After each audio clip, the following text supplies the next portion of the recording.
evening, voters. With just less than 2 days to go now before voting is held in the state of Tamil Nadu, there's a huge amount of action that is taking place over there. We've got a series of breaking news coming in. Let's first get you all of those updates before we go to the big debate.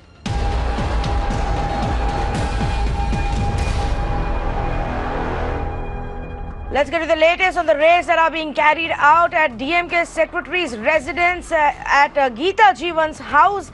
Now, this is where Kanimozhi has been staying for the last 1 month in Tuticorin. Remember, she is the candidate for DMK from Tuticorin, and at the place where she has been living for the past 1 month, we understand IT department officials, 10 of them, are in that building as we speak and carrying out searches. We're going to go across to Pramod to get you the latest information.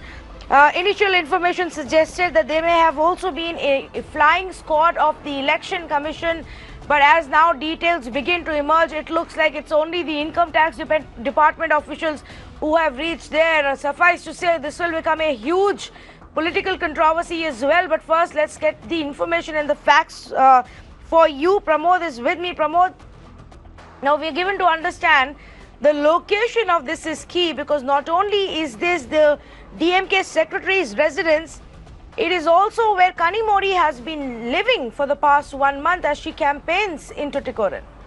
It certainly is, and IT officials claim that based on a tip, they have gone over there, and as they were searching inside, 10 officials were inside the premises, and DMK cadres, they assembled outside the place, and they were also protesting, and they are still inside the premises and are conducting a search.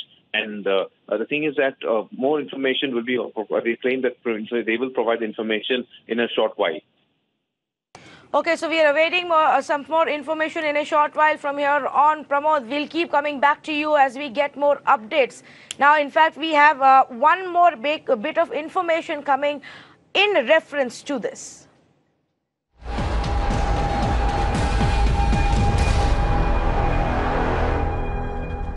And this is what we're picking up from the tax department sources, that this is not a raid. This is what the IT sources are telling us, that they're not officially calling it a raid. They're only telling us that they've gone to this building to verify some inputs that they got. Tanima is on the phone line and she's got this information for us. Tanima, so this obviously they're trying to maybe downplay it until they find what they're looking for. What have you learned from your sources so far? That's right, Tanvi, as you were mentioning, that what we have picked up from our sources in the tax department in Tamil Nadu is the fact that they are, first of all, being very careful with their choice of words. They're calling it a verification drive rather than a raid. Secondly, what they are telling us is that they got some sort of input from the district collector of Tuticorin, that there was some cash lying on the first floor of this building in Tuticorin where Kanimozhi has been camping for her campaign as the constituency goes to vote on April 18th. And they are saying that because of this input that they got from the collector, they went over there. But when we asked them about the exact denomination of the cash that was allegedly the input, whether there was any mention on the amount of cash that was stacked up over there, our sources in the tax department said that there was no particular information given in that regard. And they have, of course, been there at that particular building for the past 2 hours or so now. So far, what they are telling us is that the process is still on. There is no conclusion yet as to what they have found from there yet, whether there have been any recoveries made so far. They're telling us that once they finish their verification, they will give us an update on that. But nonetheless, for the DMK, what we are picking up from our sources in Kanimozhi's team is that they are saying that this is an attempt being done just ahead of the elections in order to vilify and create a negative impression about her image. Yeah. And that there has been no recovery made so far yet from the tax department, but we will, of course, have to wait and see what the tax team finds at the end of the day from there. Well, while Kanimozhi may want to, present this whole image and say that this is all political conspiracy and vendetta, fact of the matter also is that this is the DMK that we are talking about. This is the DMK Secretary's office that we are talking about, where these raids are being carried out.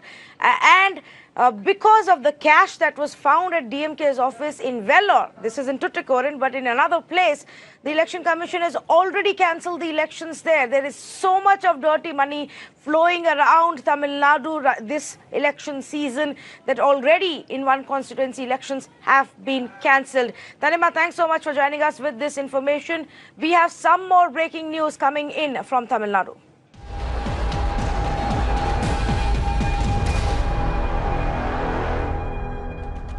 Well, news coming in that police had to fire in the air. They had to resort to firing in the air in Andipatti after some AMMK cadre sought to prevent a flying squad from entering their premises.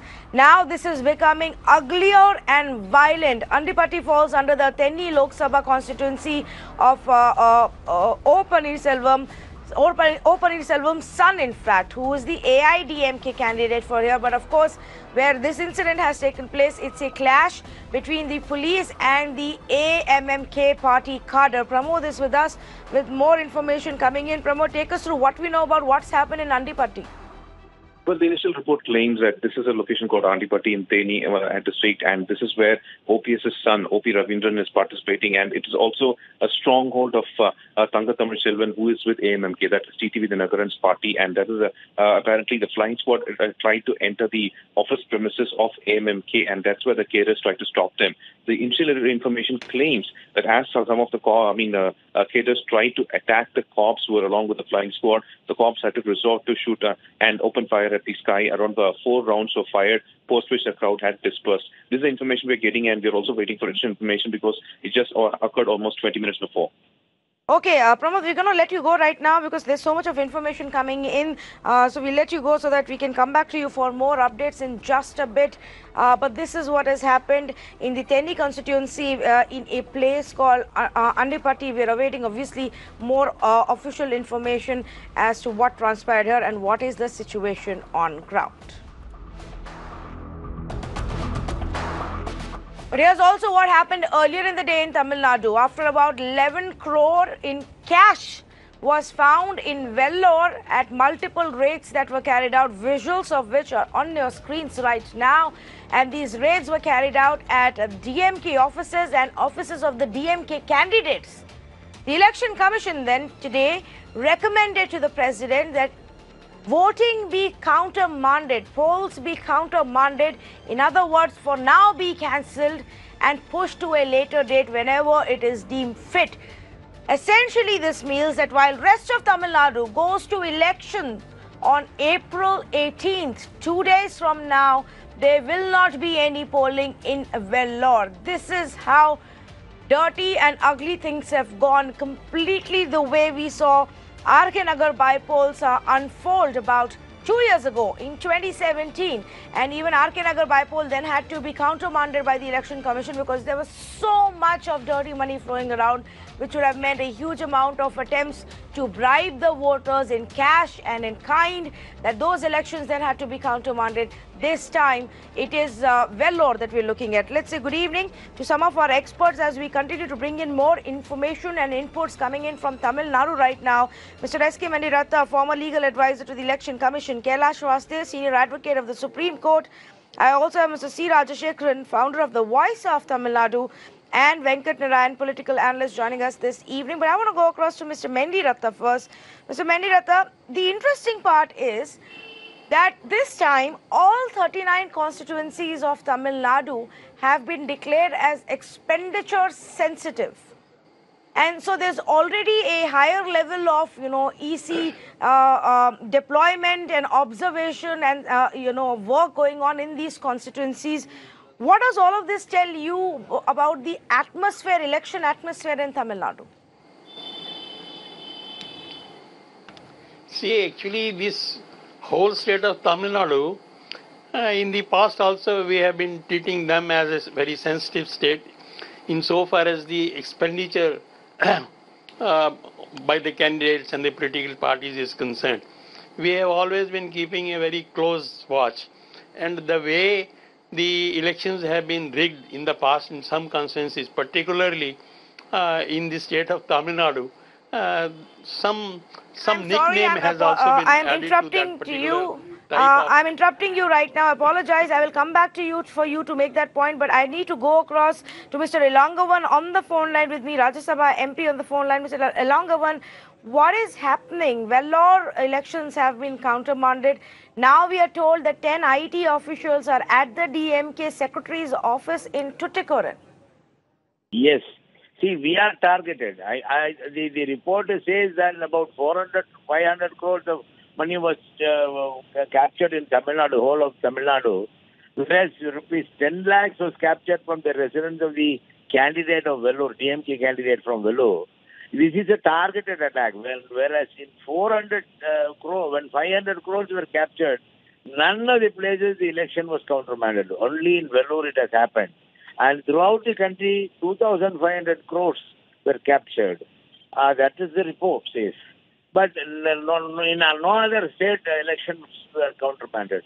So this is a targeted attack on the DMK. Earlier they had targeted Murugan.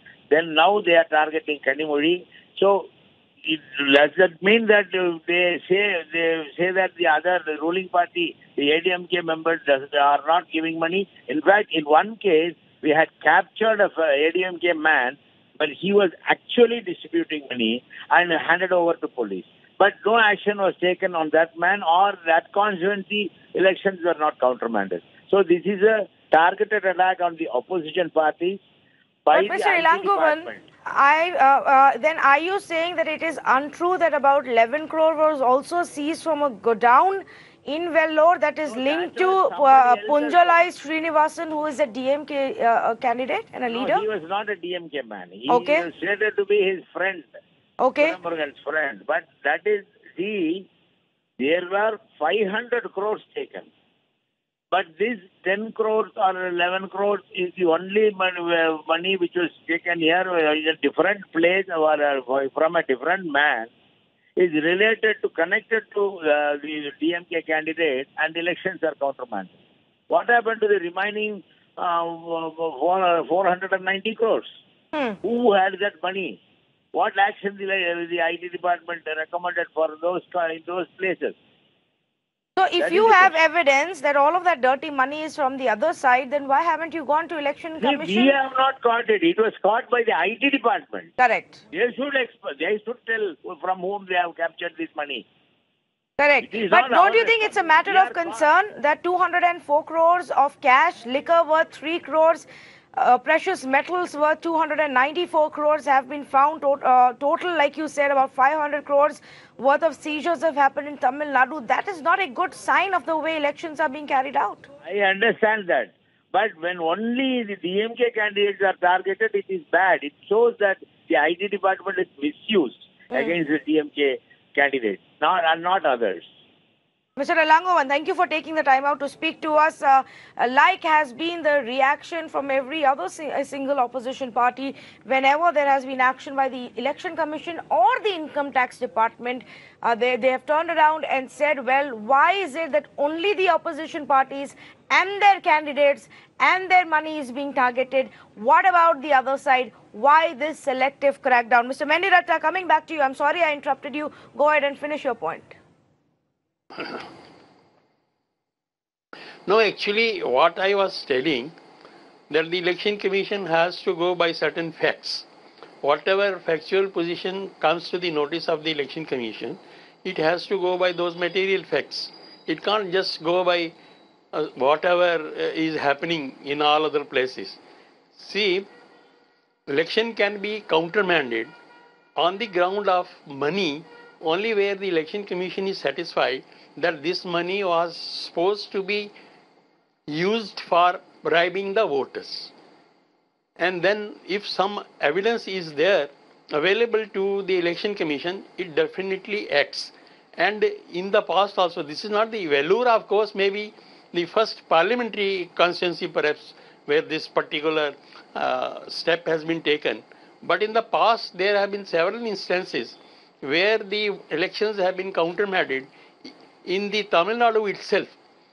There were two cases I remember, Arva Kurichi, and there was one other constituency, then there was RK Nagar, then there was R.K. Nagar, and then we countermanded a Rajya Sabha election in Jharkhand.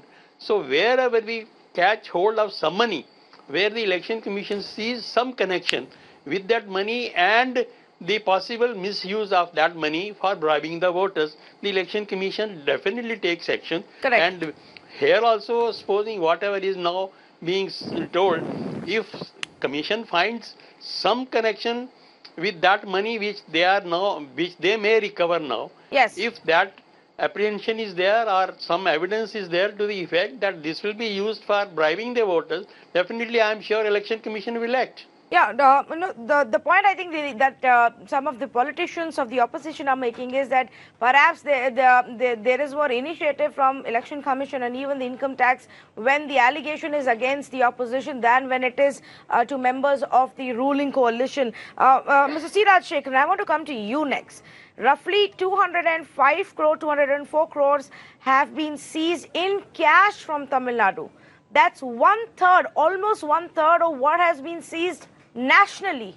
Now, what does that say about the way elections are being carried out and the kind of money that's flowing in that state?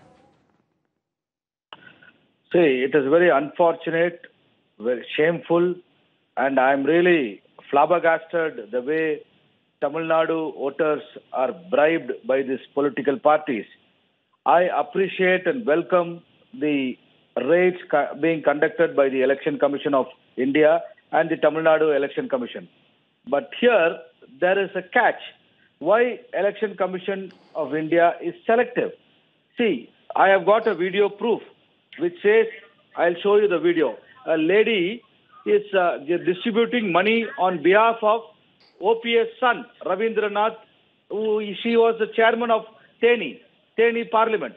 But no action has been taken. This video is going viral all over in the last couple of days. So, Election Commission of India is selectively raiding only the opposition. That's what I agree with Ilangovan, because I hold no brief. I am no supporter of DMK and no supporter of ADMK. But I want the Election Commission to do the job without any fear or favor towards anybody. No, but how do we change? Yes, Mr. Rajashekharan, the point also is, and I want to go to Venkat Narayan on that, how do we change this system? The fact is, like Mr. Vendiratha was also pointing out, that they've always been slightly more careful when it comes to Tamil Nadu, that, these constituencies have always been expenditure sensitive. And even in 2019, we are facing the same problem. Election after election, Mr. Narayanan, how do we break this pattern of bribing the voters in cash or in kind? Bribing has reached scandalous proportions, particularly in the south of India. I welcome the Election Commission's decision to countermand the election in Vellore. I would like to see the election in Teni also being countermanded.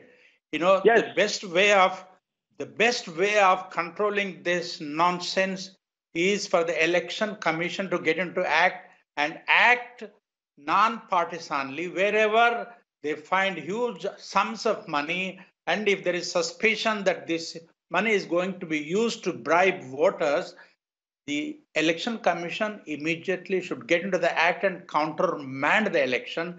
This is the only way of trying to put an end to this shameful act of bribing voters to get elected. Do you agree, Mr. Kailash Vasudev? Is there a, how do we tackle this money power that plays havoc every time in our election, when our elections are taking place? Good evening. You see, there is an answer to this. You have a model code of conduct. Today, you are finding a situation where hundreds of crores have been found in cash for the purposes of possibly being used in the election. These have been done, and these searches have been done at the behest of the Election Commission. There is nothing to stop the Election Commission from A, instituting first information reports, B, prosecuting the persons concerned who have the money.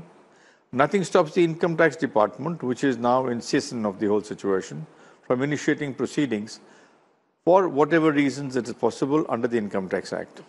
Last and not the least, These elections in these particular areas where such bulk money is found should not only be countermanded, but should be held after a certain period of time after full investigation takes place. Under the law, the Election Commission has its own powers. Article 324, Mr. Mendiratta is here. He's an expert on the subject. It has very powerful powers. I mean, the powers to the Election Commission during an election are unsurmountable. It is time that the Election Commission now took upon itself the job of cleaning up the system.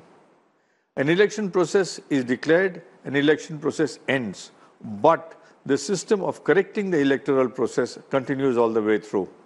Nothing prevents the Election Commission from taking measures, from bringing about laws, from suggesting laws, from taking steps, and most importantly, from holding out prosecutions of all these persons who are delinquent in their functions. If this is the democratic functioning of our country, which we are not able to regulate, we are going to have more difficulties in the future because now politics is a business. If it is a business, it involves money. It involves an investment, it involves a return. Today we are looking at the returns, and now is the time for the investments. None of these people, the names you are taking, have been away from the guide, from the color of the law. There have been 2G examinations, there have been 2G cases, they might have been acquitted, but look at the impact you are making on our system today. Let the Election Commission prosecute them, let the Income Tax Department enforce their own laws, and let there be firm action against these people, and they will be prevented from participating in the election process till the prosecution is over. That's the law. Yes, and I think, while it is a national problem, while this year Election Commission has done a great job in cracking down on this whole illegal bribery system and dirty money, and they've more than doubled the seizures that we saw in the last election in 2014. But the fact of the matter is that if this is what they have found, imagine the amount that is still out there that the Election Commission has not been able to tap into, has not been able to crack down upon, and the amount that's floating out there. And specifically for Tamil Nadu, where 500 crore worth of seizure have happened, this is the same state where in 2017 the RK Nagar bypolls were cancelled on April 12th. At that point of time, roughly about 5.5 crores was seized from various locations within that constituency and around it. But there were documents that suggested that a lot more money had already been pushed out and sent and distributed to the voters, which is why Election Commission took that decision. Before that, in 2016, the Thanjavur Assembly elections were cancelled and the Aravakurchi elections were also cancelled. 4 examples in just the last 3 years. Mr. Rajashekharan, when one party says it's not us, it's the other, should we even take them seriously? Because right now it looks like everybody is just trying to beat each other at this game. Tanvi, I am ashamed to say this, but I have no option to accept. None of the political parties are fit to contest elections because all the political parties are corrupt to the core and everybody is distributing money to the voters, and gullible voters have no options because illiteracy and poverty makes them take the money from the candidates and the political parties. It was very unfortunate. We have to do something to this issue. It's a huge national menace in a form of bribing the voters. Though we are telling now and then that cash for vote is a crime, is an offense. You don't take money and you don't sell your votes. All this is being said all over. Right. None of them are following this. The poor voters, because the poverty level is so much, and they get some few thousands, 10 to 20,000 for a family. And every party, every candidate, they takes this an opportunity, and they just go directly to their home. And first, the Election Commission should ban door-to-door canvass, because they take that advantage and go knock the door of every family and give cash on their doorstep. Yes. That is the issue. That is the problem. So there should be some kind of regulation in this campaigning also. Of course, they have curbed many things, but even door-to-door canvass should be should be taken away. And they should be allowed only to meet or campaign in vehicles, and they should not go and tap the door of anybody, any voter. Okay, That I should take be- your point. I take your point, though I think it may be just easier to suck the dirty money out of the system, to not just be active and crack down during elections, but also when elections are not happening. Mr. Vastav, you wanted to come in. Go ahead, please. Before we move on, I believe we have some more breaking news I coming wanted in. to comment. Yes, go ahead. You just went, yes. You just mentioned I that also want the to say elections were something. countermanded in 2017. In 2017, they were countermanded because of the finding of cash and the availability of money. May I ask the Election Commission as to what steps it took to prosecute these people and what is the state of those prosecutions? Correct. Because they will become relevant for setting an example.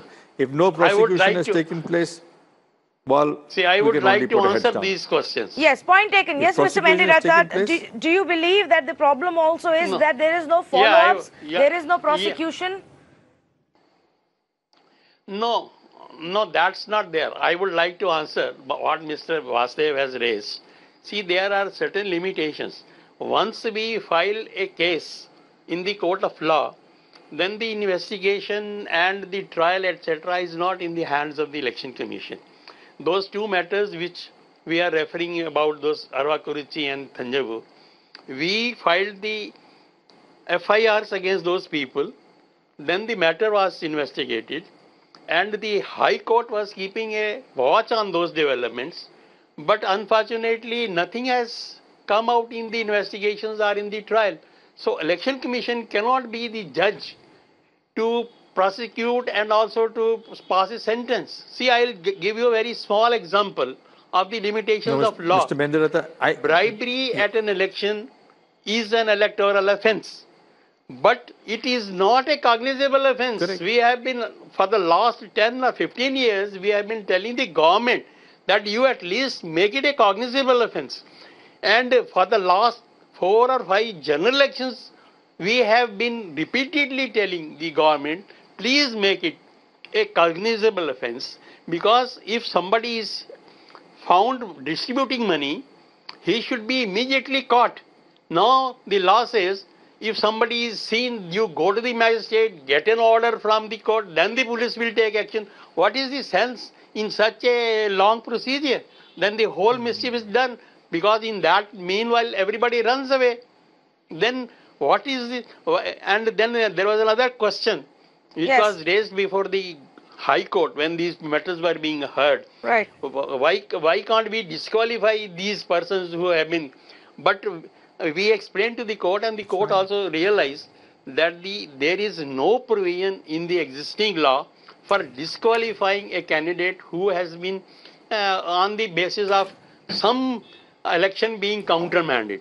The disqualification can be only if they are convicted by a court of law, and then only some disqualification can be imposed on those people. Okay, so while there may be some practical challenges, Mr. Mendiratha, I'm sorry I'm interrupting you, but I get the point that there are challenges to prove the case and ensure that there is, the guilt is proven. Only then can Election Commission disqualify them. These are updates that are coming in. In fact, I've just been told that the income tax raid team that was at that residence of the DMK secretary where Kanimori is living has now left the place. And whatever information they had, they did not find that. This is what the sources are telling us. So they didn't find that, and that information and inputs that they got was obviously wrong. But look at the kind of drama that has created just 1.5 days before voting takes place in Tuticorin. This is what happened here this evening. But suffice to say that in Vellore, huge amount of cash was found. Election Commission did recommend that voting be cancelled, countermanded here for now, and President accepted that recommendation. We don't know when those elections will take place in that constituency. Thank you to our special guests who joined us on this story, breaking news developments that had to come in and we had to address. In fact, there is some more election-related news coming in.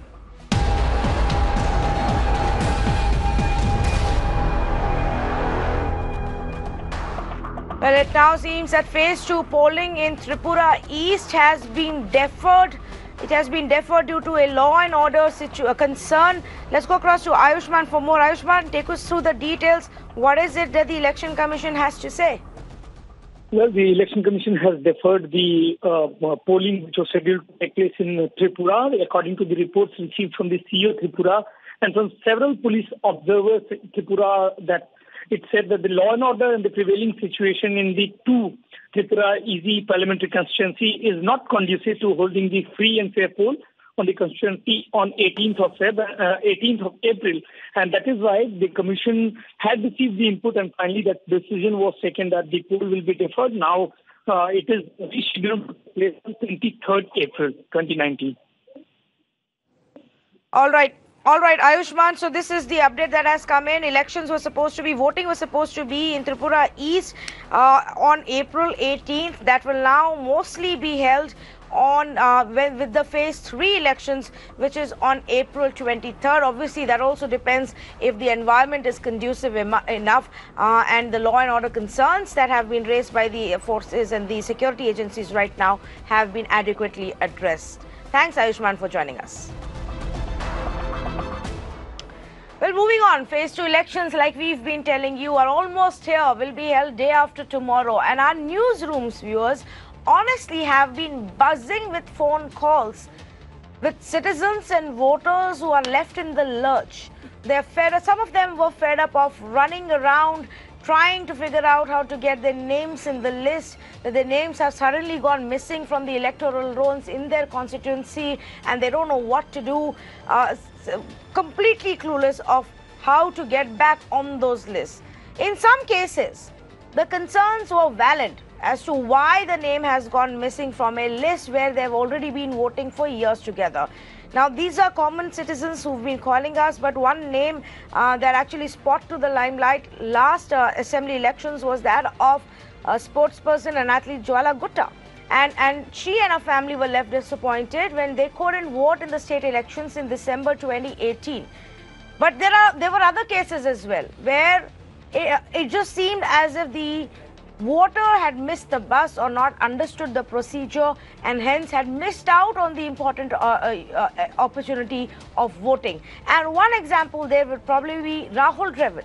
Now, he's been in the headlines for the last 2 days because it seems now Rahul Dravid, who by the way is the ambassador for Karnataka Election Commission, will not be able to vote day after tomorrow because he was unable to furnish the necessary documents on time to register himself at a new address. So he and his wife moved. While their names did get deleted from the old voters list, they were unable to find time perhaps to get this done, and then it was too late, and the Election Commission told us today, well, now it's too late, we can't do anything about it. So we thought that we'll spend some time tonight and address few of these core issues as part of our special coverage in the election season. We have experts with us to explain to us what to do if your name goes missing from the list. We'll also keep running these graphics which will explain to you various reasons and changes that you may have to make and what the procedure should be for that in case you're one of those voters who is yet to cast vote in the next 5 phases.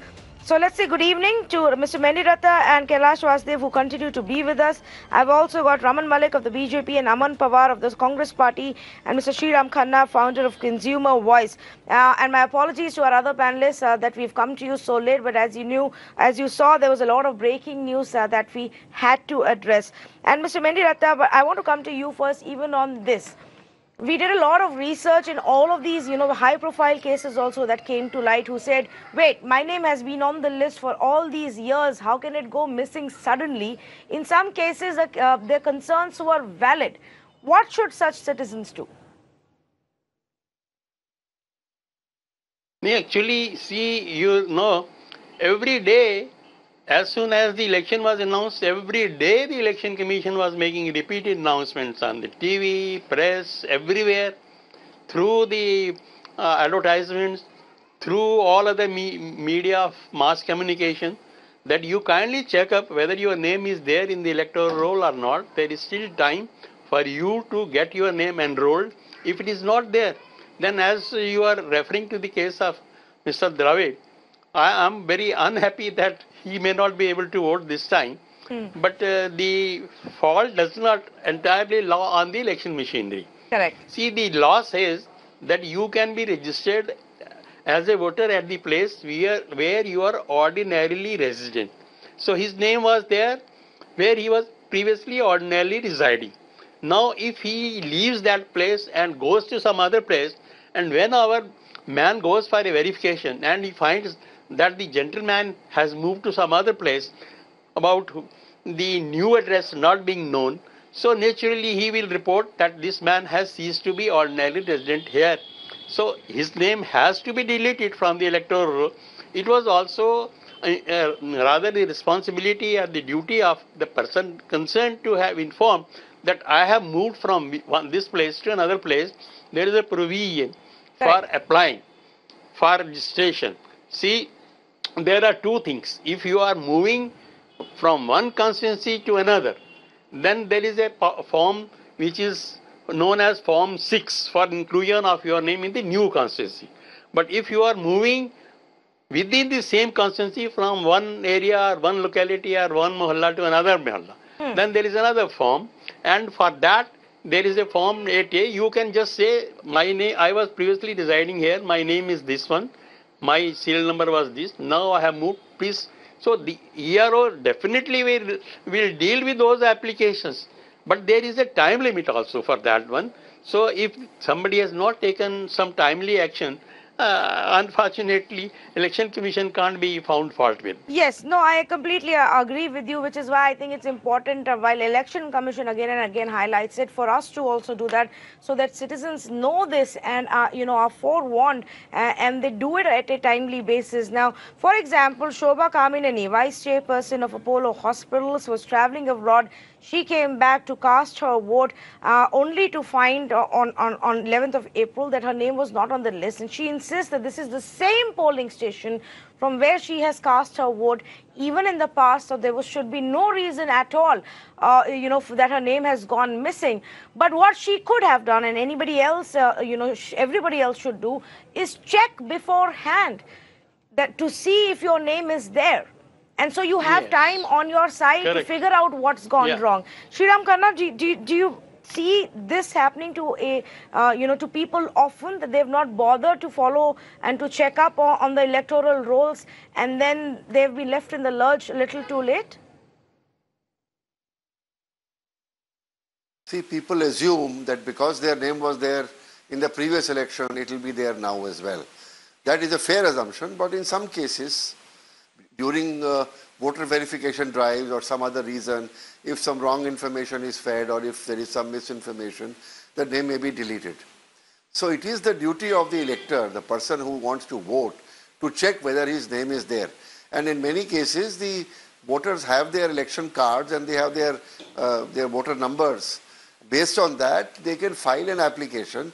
If their name is missing, their name should be added to the list where it has gone missing.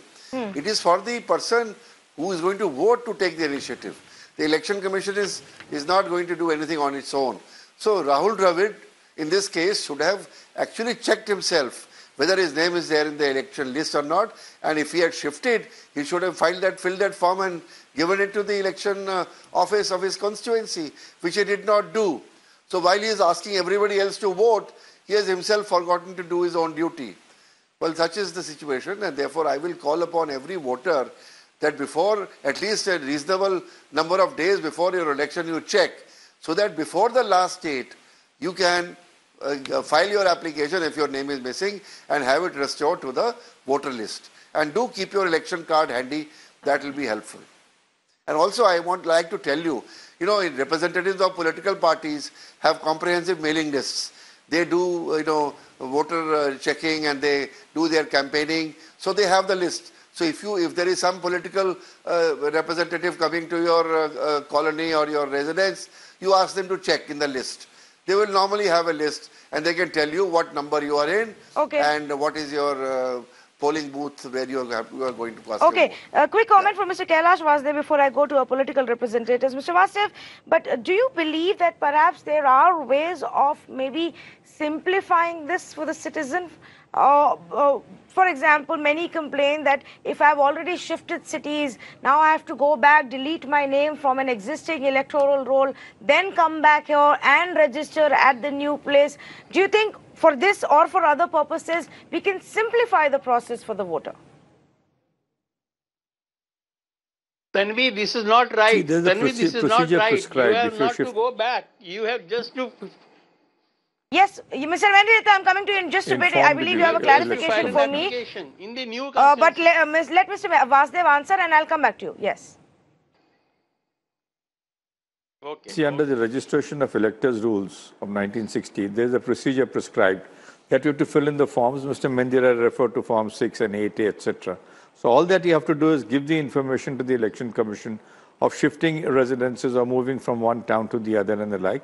And normally these things are done in due course. But I have a wider question. There are cases which are now coming to knowledge, and they have always been there at election times, when a large number of people find their names missing from the electoral rolls. Although there has been no change in the status and they have voted in the previous elections. Having had voted in a particular election, not having it shifted your residence, there being no change in your family status, they still find their names missing from the electoral rolls. Here is where a question arises. Why? If there is a deletion of a person from the electoral rolls, he should be given a notice as to why his name is being deleted by the Election Commission. I'm putting it the inverse. Because an election and the right to vote is the fundamental of our democracy. Deleting a person's name from an electoral roll without hearing him or without giving him cause is again a questionable action. Right. Because the law says, give a person a hearing for any damage being caused to him. Today the Election Commission turns around and says, no, we received objections from 50 people, we deleted your name. There's no house-to-house enumeration which takes place, which is a previous practice. There have been cases in the Supreme Court where bulk deletions have taken place. And on the other side, the Supreme Court in 1985-86, keeping in view Section 21, Rule 21, 21A, etc. of the registration of electoral rolls, has said that the preparation of electoral rolls is a continuous process. Why is it that the Election Commission wakes up only at election times to bring about a change? Yes, actually the problem is, Mr. Vasudev, all of us wake up a lot of angst to a citizen. Only at that point of time, and then it does cause a lot of angst to the voter who wants to... Yes, both sides. I agree with you. I'm sorry, just quickly going across to our other panelists. But Mr. Aman Pawar, do you believe, while there are such instances that happen, political parties unfairly use these instances then to cry conspiracy and say that large number of deletion of names have happened and then call it a conspiracy of one or the other kind? See, the right to vote, as mentioned by my co-panelist, is a fundamental right and is a very important right that every individual possesses as a citizen of India. Now the question arises today is that when there is a bogus deletion or when the deletion happens without any notice or without there being any ground, and one such incident of bogus deletion, mass bogus deletion in fact, took place in Delhi, where about 30 lakh voters were found missing from the electoral roll just between the 2017 MCD election and now the electoral roll that has now been published by the Election Commission. How come that took place? Now this raises a very important question with respect to the role of the Election Commission and also the general administration machinery, because the Election Commission only plays as an advisory or a role just before the election to the general administration, which is actually responsible for enrolling more voters. So there comes the role of the ruling party and the candidates who are there in the fray of the elections. What they do is generally that there are objections raised by some or the other candidate, or he will get representation from 20-30 people saying that these 100 people are no more residing in this particular colony, and that representation is made on the basis of their political inclination that whether they will get a vote from that particular colony or not. And the Election Commission, what it is doing of late is deleting large number of names without even serving notices. How is that possible? How can the Election Commission just delete somebody's name on somebody else's representation? Well, what it does seem like is that this role which is played by the ruling party, that needs to be inquired into.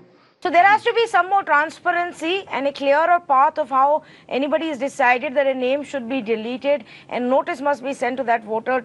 An effort at least should be made before such a big decision is taken. Mr. Aman Malik, do you agree? I fully agree, and I am very happy Mr. Dalmia has brought this, Mr. Pawar has brought this forward. Apparently, he's forgotten just one tiny fact. The fact is that most of these people who do these surveys and everything are not central government employees, they are the state government employees, number one. So when he is targeting the central government in Delhi, he must understand it is about the Aam Aadmi Party in Delhi who is governing, not us, number one. Number two, very frankly, he's exposed the entire way of operations which used to happen. Yes. Sir, did I disturb you in between? I did not. So the earlier ways of doing and going into elections have been exposed by Mr. Pawar, how they used to operate. But yes, one thing I must say, that there are two factors to this. One which has been exposed by Mr. Pawar. The second is the very fact that most of these employees, the government employees, more often than not, take it very lightly. They do not take it as, they do not understand the veracity and the importance of this exercise. And they just let things happen, ki chalta hai. That has to change. And believe me, Tanvi, you can ask anybody in Gurgaon. We had date till 12th of April. For 20 days, I can vouch for it, for 20 days, we have, as an organization, not as BJP, but as my NGO, we went over and got over 2,000 election voters registered in Gurgaon of all the places, and including those who used to abuse BJP day in and day out. Okay, so point well taken, Mr. Aman Malik. And I think all political parties, all citizens and the Election Commission and the officials there collectively have to come in and ensure that this system is strengthened, that there is more transparency, and we make it also easier for our citizens. But the citizens also have to keep in mind that you cannot wait for last minute, because there is a process to follow. There is a certain amount of verification that will have to be done if you're changing your address or if there are any other changes in your personal details that the Election Commission needs to know. Don't take it for granted. Clearly is a lesson learned that because you voted from the same place earlier, your name will still be in the list. There is a possibility that it may have gone missing, it may have been deleted, that the Election Commission official came to your residence, met the security guard, you weren't at home, and they decided to delete it. So please do go and check. Log on to the website and find out if your name is still there. You may still have time to run around and fix the problem if there indeed is one. Completely out of time. Thank you to all of our panelists for joining us on this special conversation.